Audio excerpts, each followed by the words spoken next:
All right, welcome back to the Southern Ontario Dirt Show podcast. My name is Jonathon Howe. Rolling solo this week, but I do have a guest coming up, so this is just going to be a quick little intro. Appreciate everybody's patience while we took a little holiday off during the Canada Day holiday and then the July 4th. Beef wanted some time off. I wanted some time off. It all worked out. I actually even had a Saturday night off from Merrittville. Had some family business to attend to, and I missed out on a good one. Taylor Vanderzanden breaks Cody McPherson's win streak. He breaks through for a win in the Sportsman division, and Taylor Vanderzanden is our guest today. Of course, we talk about the win, we talk about Saturday night's events, and then we talk even a little bit about the controversy that he found himself in a couple weeks back. If you remember, he was taken out by Nigel Pentecoski. The next week, there was an incident where Taylor took out the 78, and a lot of people thought it was intentional because that sure seemed to be how it appeared from the tower and from the stands, a revenge plot, if you will. We clear the air on that. We kind of break down that with a video breakdown as well. And he explains how he found himself in that situation to begin with. There's a lot of mitigating factors. So it was really an interesting situation. It's an important reason why we have the drone footage and why what Joe Obertein's been doing and capturing these races so for on Saturday nights is so important for us. So really cool conversation. Really enjoyed that one. Great perspective from the driver about how things can go wrong and how sometimes the fast decision making just doesn't quite go your way. Great to talk to a guy about his life and legacy, who's a multi-generational racer. We talk a little bit about his family legacy and how the connection wasn't necessarily there for him in terms of being able to watch some of that family legacy on the racetrack, but now he's out there carving his own and making some family members proud of that. So it was a great conversation with Taylor Vanderzanden. Really love the video breakdown we did on this one. He gave a great explanation of what went on, and I appreciate that we can have officiating after the fact and review calls and use the drone footage to get things right for people involved in the sport. So that was really, really cool as well. Lots to get into in this conversation. Taylor Vanderzanden is our guest on the Southern Ontario Dirt Show podcast. Don't forget to follow us at SODS_POD. More clips getting posted on social. Check out the YouTube channel. That is trying. I'm trying to drive everybody mostly to the YouTube channel these days, but of course we are on Spotify, on Apple Podcasts, all the places that you can get your typical podcast. But if you like the video breakdowns, you can get them kind of in the full. You get the full experience by being on YouTube. We do have video on Spotify as well, so I guess shout out the green platform as well for that. But yeah, great conversation with Taylor Vanderzanden coming up, and I'm looking forward to being back at the racetrack. This is the Southern Ontario Dirt Show podcast. All right, joining me on the Southern Ontario Dirt Show podcast this week, it is driver of the 74 K1 Speed Sportsman at Merrittville and elsewhere around Southern Ontario and Western New York. It's Taylor Vanderzanden. Taylor, thanks for taking some time out and coming on the show tonight. Yeah, of course. Thanks for having me. It's exciting. I've always kind of paid attention and watched your show, so to be a part of it's pretty cool. Oh, we appreciate it. Especially, it's been a big weekend, I'm sure, for you. Of course, the one night I'm off from Merrittville Speedway, we have not only a different winner in Sportsman, but we have you breaking through for a win. So talk to us about your Saturday night, man. Catch me up on it. I just watched the drone video of your win, so I got some questions off of that. But from the driver's perspective, let's just talk about Saturday night first. Yeah, it was a long week. I went to Genesee earlier in the week, Thursday night, just to kind of check that place out. They had a Thursday night show, and I do a college program during the week as well, so it was a little hectic getting ready for Saturday. It was a bit of a last minute thing with the car sat in the trailer all day Friday, and Saturday morning I pulled it out after Genesee, and thankfully it didn't need a whole lot. So did some pretty basic maintenance on it. The car was good at Genesee, so I figured we didn't need much. And then, Saturday went well. The heat, I was quick in. I wasn't as fast. Sharp beat me in the heat, actually, and I started on the front row. So in my head, I kind of thought, I should have this one. And Sharp beat me, and that kind of concerned me. So I was looking at lap times, and him and I were pretty quick out of all the groups, so it kind of put me at ease a little bit. And I thought I might have something, and with the way the handicap's been working, I knew I was going to have a good starting spot. And during the day, I was thinking about it with my handicap start and all that. I had a good feeling about Saturday. Maybe not this good, but I knew it was going to be a good night. For sure. I mean, I think there's a lot of factors that play into giving anybody confidence. I know the week off was kind of a little bit of a break in the schedule for the Sportsman. Before that, it's been kind of up and down, but it seems like you've kind of been one of those guys who's just been hanging around, knocking on the door, ready to take that step and take that fight to Cody McPherson. And, Saturday night, you really got the opportunity to do that on multiple fronts. I'm watching back the camera, and I spent several laps watching the drone footage. Like, okay, like Taylor's out there like pretty far on these guys. Like, you got out to a pretty sizable lead. Like, what's going to be the drama? Like, what's gonna make this a crazy finish? And sure enough, you get two cautions in the last 7 laps, one of which puts Cody McPherson on your rear bumper for a what was that, 4 lap dash there, single file restart. So talk to us about the end of that race and what's going through your mind when you get that caution. I think around lap 18 it was, was the first kind of drama, I would guess, for you in that race. Yeah, like I got out front pretty quick, and there were a couple cautions that normally on a night like I'm always for cautions. It mixes things up a little, bunches us back. Of course, when you're on the front row, it's the last thing you want to see. And I was kind of watching the lap counter there, and I could see Cody picking through. We all know it was coming. So uh, the restart with 4 to go. I had previously been choosing the outside lane each restart, and I knew that was a little risky, especially with Cody. He's so good, and traditionally he does run mid bottom. You don't see him on the top too much unless he really has to be. Um, so I knew it was a bit of a risk, letting him have that inside line. But the car was on rails up top. I was having I knew I was good up there, and I thought if I could just stay up top, I knew that was the preferred lane. I knew that's where I had to be. So I figured he could probably get to my bumper, but I didn't see him passing me on the top. There wasn't the room up top and the bottom. Obviously I watched the video a couple times, and he had some he was sticking his nose in there for sure, but he just couldn't get the exit bite. And yeah, that it just made the top the preferred lane. And it was weird too because I looked at the track earlier in the night, and it didn't really have a traditionally tacky cushion per se, but it was more of like an abrasive bite to it. It wasn't the traditional. It had more moisture up there. It was just the surface was weird, and I was surprised that it bit as well as it did. But when I did get up there, I could feel it in the car. It was just hooked right up, and I was barely sliding, barely spinning. So I figured I was a safe bet up there. Yeah, it was really smooth. I was really impressed with the way you were able to kind of wrap the top of the racetrack. And it's funny that you mentioned that because the couple times as of late that I've had the chance to catch up with Cody in Victory Lane, he's mentioned that he's had to go to the top because everybody's bottom feeding, and that's where he goes to pass people. And, Mm-hmm. this week we see the top play into your strategy and how you were able to control the race using that top line. So, from a driver's perspective, what are you guys feeling in the seat? Because it did seem like you started on the bottom of the racetrack earlier in that feature, and then we're able to migrate to the top. But what are you looking for? What are you feeling, either in, I guess, your butt or in the car itself? What are you feeling that makes you think, okay, now is the time to get up top and start clicking off some laps up there? So my first indicator is usually cars around me. If I see the outside line moving real good, that's usually a good indicator. You should probably be up there with them. And it changes too, right? Some nights I'll watch guys, run the top and run away with it, and I slide up there, and next thing you know, the whole top line slows right down, and the bottom's where you got to be. So, I ran the bottom for a couple laps, maybe in the beginning, and it was all right. Like the car was good. I've Jay Mason, I got to give him a shout out. He helped me out with my suspension a little bit, my shocks there, and I think that's helped.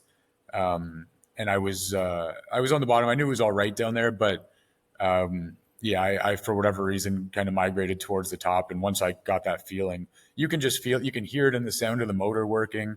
You can feel it. You can feel it in the tires. It's getting hooked up. I know I'm getting that forward momentum, that forward bite, and it's a different feeling from spinning your wheels in the black to really getting a good exit and a good bite.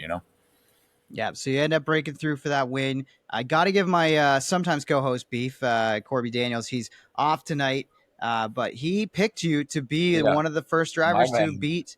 He got you in that final round of that draft we did a couple weeks ago. Mhm. So you're making Corby look pretty right. But What do you make of the entire Sportsman class right now at Merrittville Speedway? It feels like there's maybe been, I don't want to say a changing of the guard over the last couple of years, but definitely a youth movement in terms of some of the drivers that you see, Jacob Chevalier and Nigel Pendekoski, Matteo Panante. You see some younger guys coming through, some guys with limited experience, but you're one of those constants who's been here over the last couple seasons that I've been calling races at Merrittville. So what have you made of the kind of new era, the next gen of Sportsman drivers at Merrittville so far?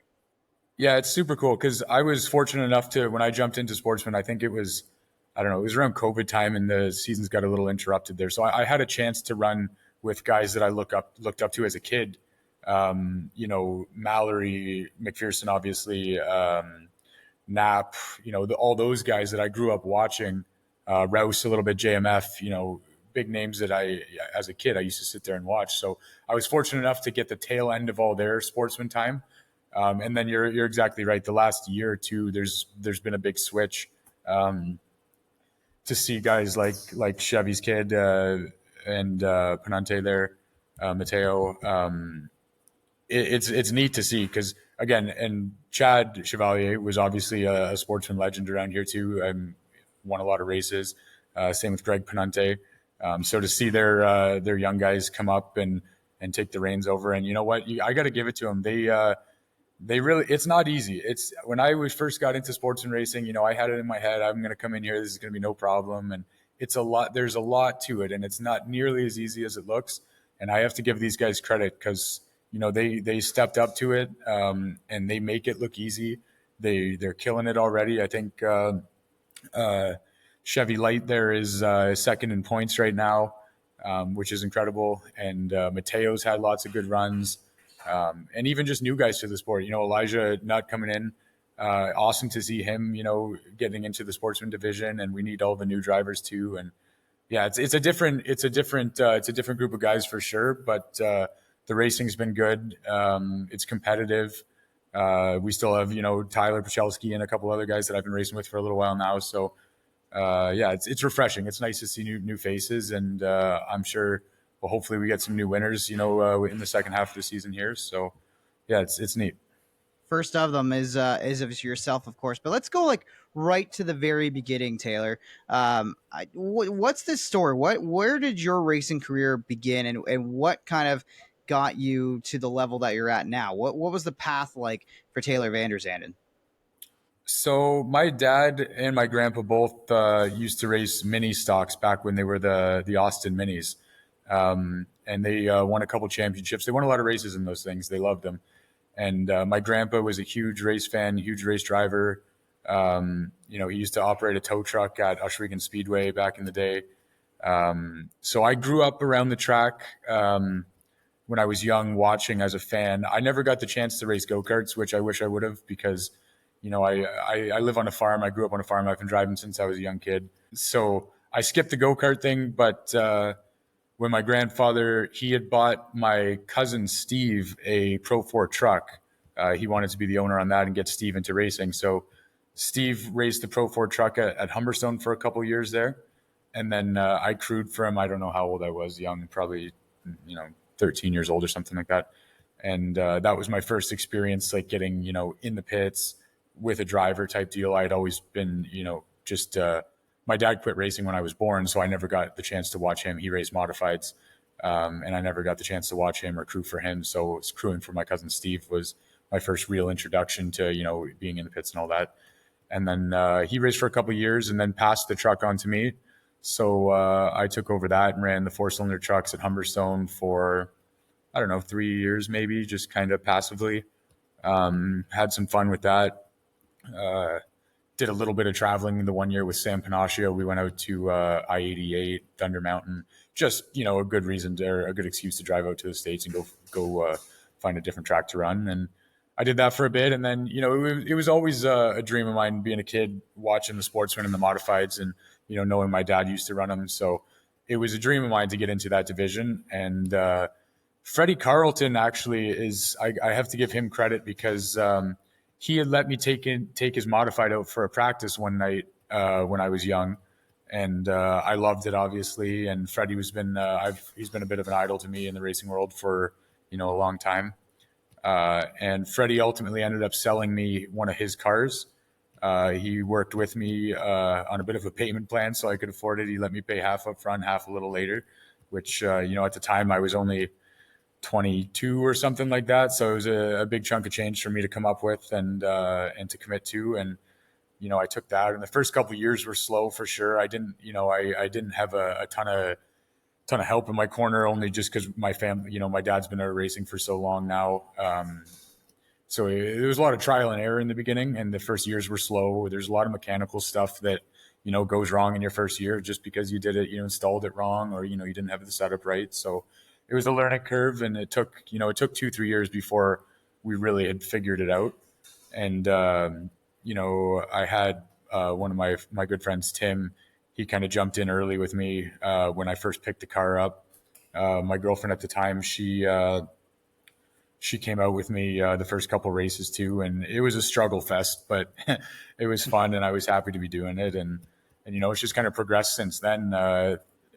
Things I've been lucky with sponsors. I've been fortunate with sponsors to be able to keep foot in the bill and eventually move into better equipment. I picked up another car off Freddie later on, and then this car I have now is a 2024 chassis that I bought myself, migrated some parts over, and yeah.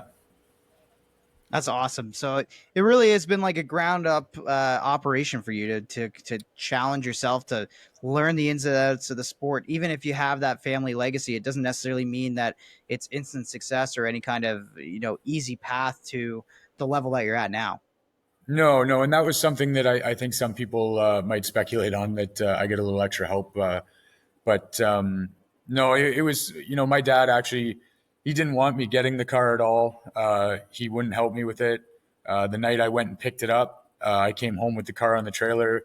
He wasn't too pleased that I went and did it anyways, and he told me, that's too much money, it's too much work, and I get it. It is a lot of money, it is a lot of work, but I'd say I keep bugging him and reminding him that last year we were third in points to Cody McPherson and Adam Leslie, two guys I looked up to as a kid. So to finish third in points to them, I'd say, it's a lot of money, it's a lot of work, but it's very doable, and I think we've proven that. And the win this past weekend, that was a long time coming. I was starting to get a little worried there that I'd have to shut her down without getting a win, and I really didn't want to have to do that, but it was looking like that. And so to finally get that, and to kind of cross that, check that box off, is it's a good feeling, and it really cemented the fact that went from Pro 4 trucks, just kind of beating around over there at Humberstone, and to pick up a Sportsman win at Merrittville with a guy like Cody McPherson right next to you. It's a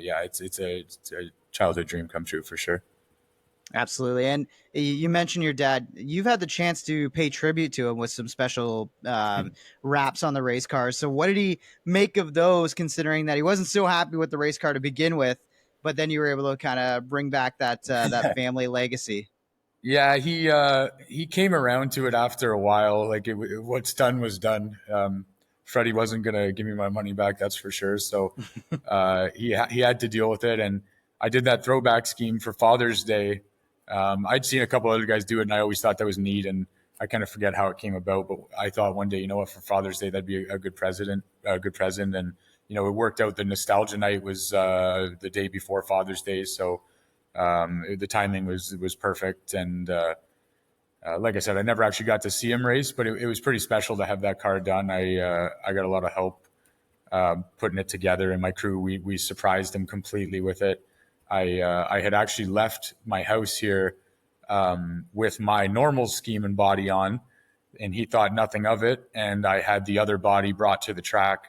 So he saw me pull out, thought nothing of it. And I get to the track, and immediately I had 5 guys with screwdrivers and Zeus buttons, and we swapped the body over. And I pulled out for my heat, and he saw it for the first time. And my mom, I let her know ahead of time, so she had the camera running. And, that's the biggest smile I've ever seen out of him. So, and I always joke too, it got me out of Father's Day presents. I'm off the hook for a couple of years now. Now I just recycle this every year. I toss it back on, and I'm good to go. And I looked at my brother and sister after that day. I said, "Good luck beating that one." So it's been fun, and yeah, it just to see his see how happy he was about it, I know I'd done the right thing. That's awesome. We were talking a little bit off air when we were setting up this interview, and you wanted to get into an incident that you found yourself in. And you know what? I think maybe some people misunderstood what exactly all went down for it. So bear with me here. I'm going to share my screen and tell me if you got. If you can see this, Taylor, and we'll break down this incident from this was from June 28th, the Sportsman featured at Merrittville. You got this? Can you see it? Yeah, awesome, perfect. It's right there. Yep. All right, so we're gonna pick it up from lap 11 here, and I guess I'll just let you kind of break things down, and we can go over this incident here. Yeah. Get So the I had made contact with Nigel, and So everyone thought it was intentional contact. The week or two before, we had Nigel had gotten into me, and I'd went around, and I went over to his pit, and we had a real good talk about it, and he apologized right away, and I know how it is. I know it's not easy. I know contact's never, it always looks so much worse from the outside. When you're in these cars, things happen quick. It's a tough battle between. You have to be aggressive if you want to be good. You really need to. You don't get a ton of opportunities, so you need to be aggressive. You have to be right there. But things happen so quick, and there's a fine line between aggressive and making contact. And so after that race, I was upset for sure. But I did talk to Nigel, and I just wanted, I said, listen, it's super frustrating. It ruined my night. I finished 15th or something like that. But I get it. I said, you just slow down. He's new to the sport, newer to the sport, I should say. He's doing a fantastic job. He's a great driver. He has great equipment.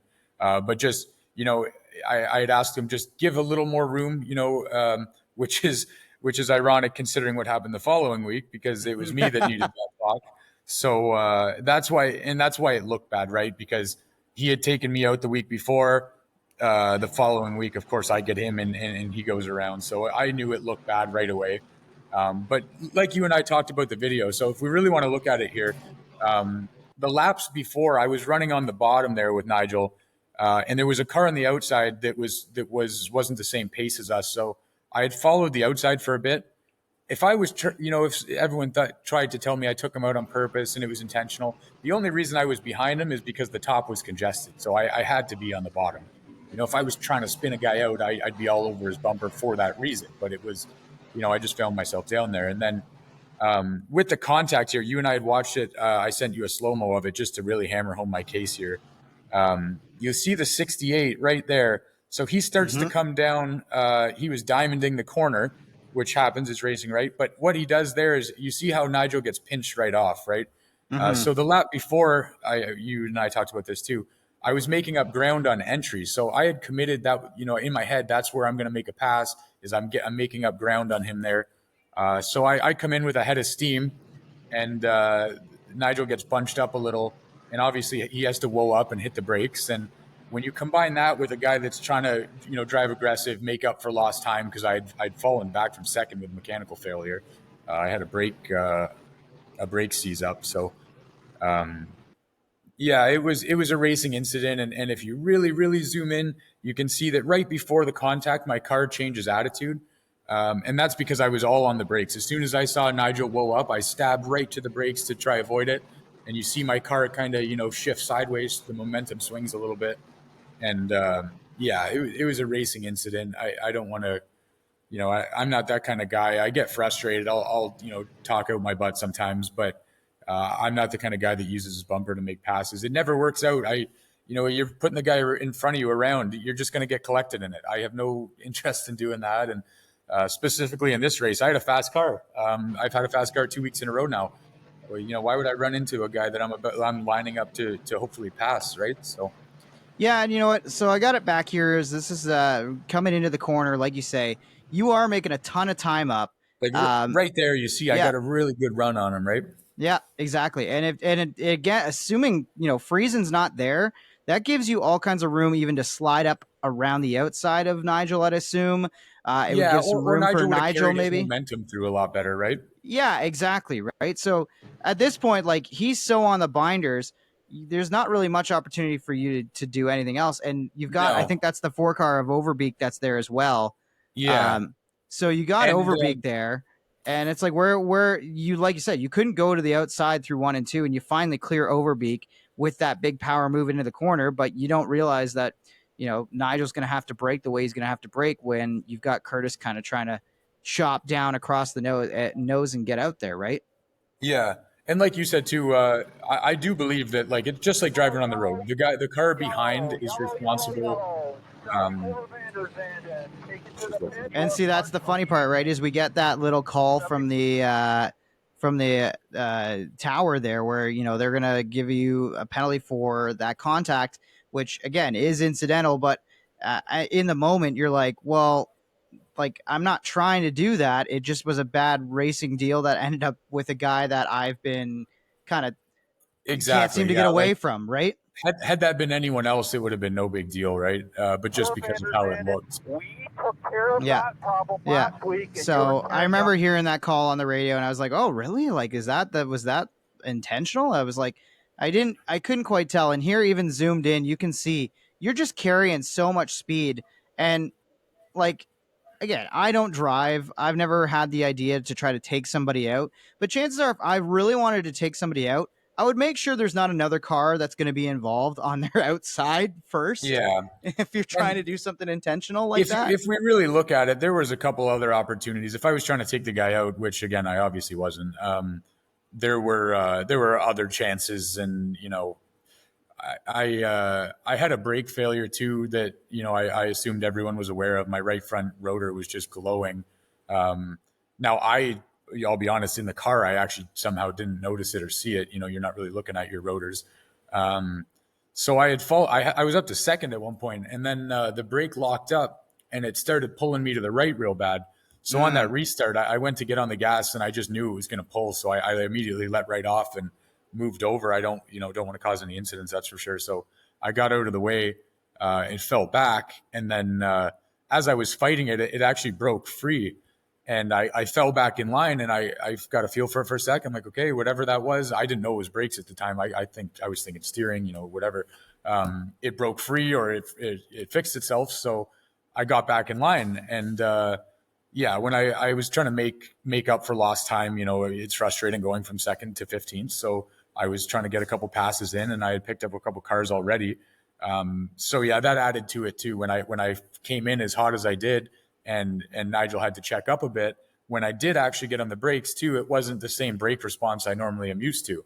In a feature, I run primarily all front brakes, and my right front, the pads had worn right through, and they'd go like sealed over, and it was so hot. So I was essentially running at 50% brake. So when you combine that with all the other factors and everything, I think it's pretty understandable that I do take accountability for it. I do believe it's the guy behind that's responsible to avoid that. So yeah, I definitely made contact. I was definitely the reason he went around. But it certainly wasn't intentional. And I don't want any drama. I don't want any issues with anybody. And I just want to make it clear too that, that wasn't intentional. I'm not that kind of guy. I'm not out here driving like that.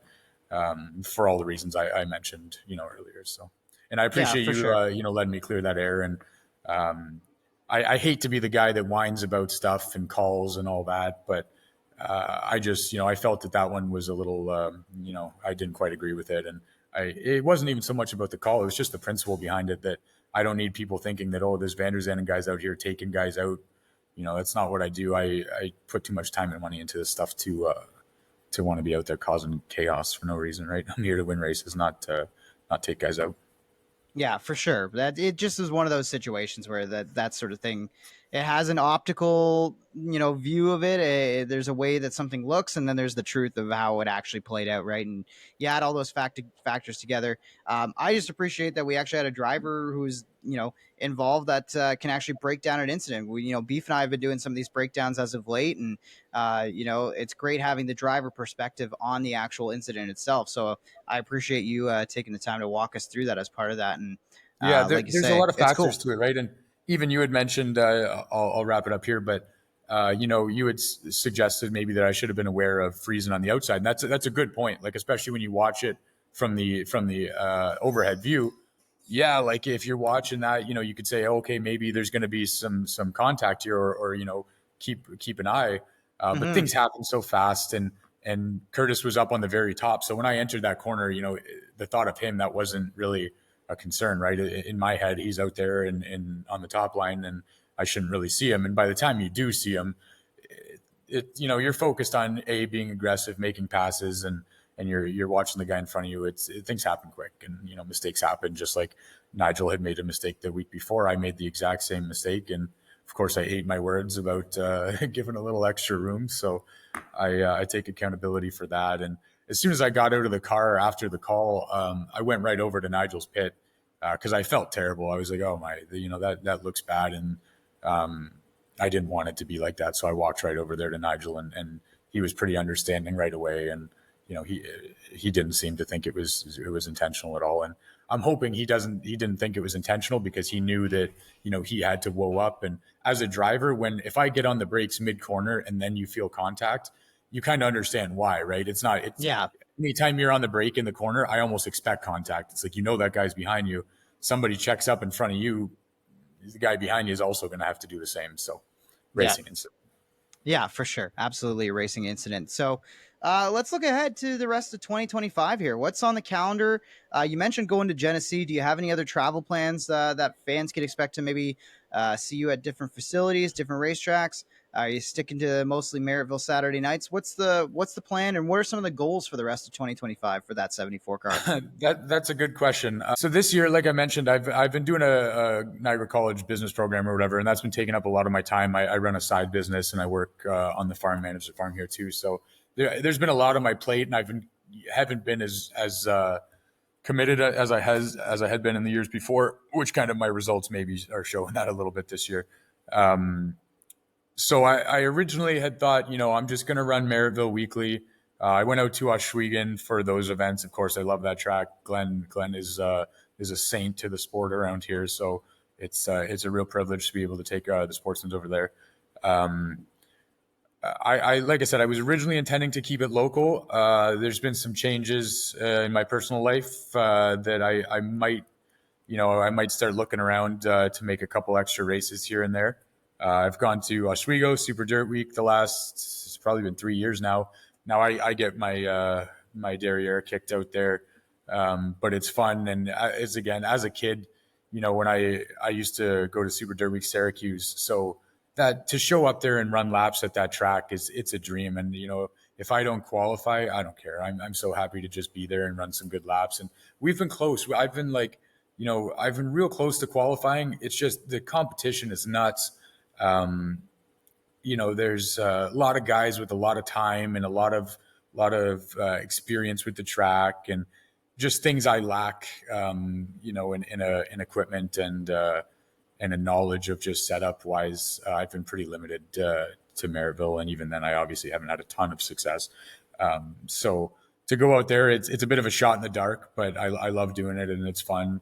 And I still have that hope that one of these days I'm gonna get a killer run like I did this past weekend and make something magical happen over there too. Anything's possible. I've seen crazier things, so I tell myself that as we're driving over there. And Genesee was a sweet little track. I'm really glad I went there. It was a bit of a.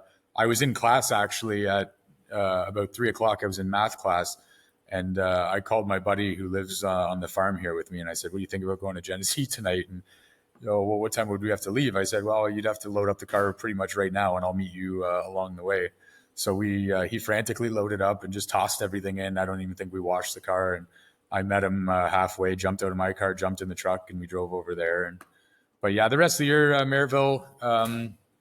I think we have another Oswego date. I heard someone talking about that maybe in August. I haven't confirmed that myself yet, but I'm sure I'll be there.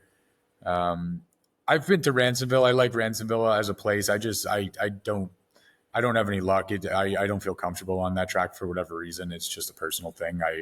It just doesn't do it for me. So I've kind of stayed away from that. Just it's a lot too, right? To race Friday and then Saturday, with Mm-hmm. all the other stuff in life, I'm perfectly content just staying around home for now. For sure. Well, I wish you luck the rest of the way. I really appreciate you taking the time out, especially after a big win week.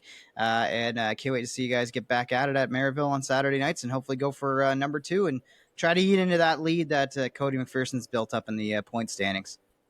Yeah, it's interesting. My dad told me this week, he said, this car better be perfect for next Saturday. And I kind of laughed and I said, I figured I was going to hang it up now. I checked that off the list. I'm done for the year. But no, yeah, it's going to be a good year. And I'm hoping that certainly we can keep this momentum going. Car's been quick lately. And I'm going to come in with a full head of steam on Saturday. And it should be a good year. I just want to take a minute and thank my sponsors real quick. K1 Speed St. Catharines. They just opened up officially there. It's a wicked tractor, electric carts. Lot of fun. You guys got to go check it out for sure. It's going to be the biggest thing in Niagara for the next little while in the racing world for sure. And Ward Pressure Washing, Silverdale Excavating, my cannabis shop in St. Catharines, they've all supported me and I really appreciate it. I have to make sure I give them their due diligence. On Point Landscaping as well. But yeah, thank you for your time. Thanks for having me, Jonathan. I really appreciate it, and look forward to seeing you around the track next week. And hopefully, we'll get another conversation after a win. Absolutely. Well said. Taylor Vanderzanden on the Southern Ontario Dirt Show podcast. Take care.